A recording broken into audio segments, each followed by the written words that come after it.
Dear men, please, in all you do, make sure you have a child or children. Even if you can't produce children, maybe based on maybe your sperm, or maybe you intentionally don't want to, please make sure you have adopted ones. Please. And I'm about to tell you the reason why you need to have these children, or you might end up telling me the reason why you need to have children.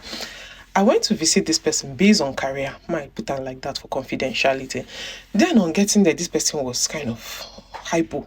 In the fall, in the talk out of place. I can say, okay, let me manage you and get you to sit down. Then he sat down. Then I was like, have you had something to eat? He said he can't remember. I said, okay, what would you want to eat? He said he would like to have tea and biscuit. Tea and biscuit, because that was the only thing that was in his cabinet. Then I went and made tea and biscuits for him. He had them. And then I asked him, what about your family members? He said he doesn't have any. I was like, no, I know at this point you are no longer in a state of hypo because I've checked you, you're all fine. And he said, yes, that he's serious. He doesn't have family. And I was like, okay. He said, sit down, let me talk to you.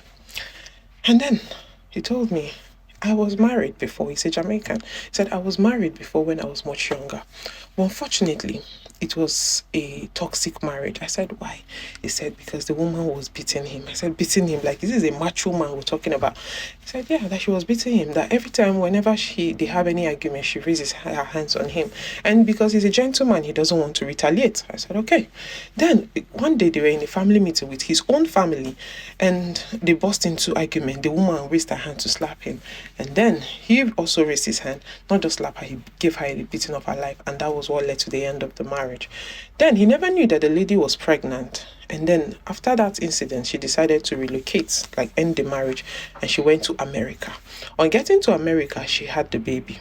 It was 20 years after that the child that the woman gave birth to reached out to him, telling him that you are my father, and they confirmed it with a DNA. By then, the woman was already dead. Now, my next point is that there is a need for you not to hold on to past experiences. A lot of you have gone through toxic relationship and you've decided that you're not going to do anything, you're not going to move on, you're going to just be sleeping around and all that. Let me tell you why it's dangerous. Now, this man does not have anybody. That 20-year-old came back to UK to visit him. On visiting him, she said she could not stay for long because this is not where she was based and everything was different. She has a life already there, and then she left. This man is, I think, in 84 or 89, thereabout. He's close to his 90s, and he doesn't have anybody to look after him.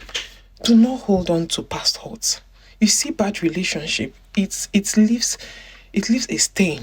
But please, try as much as you can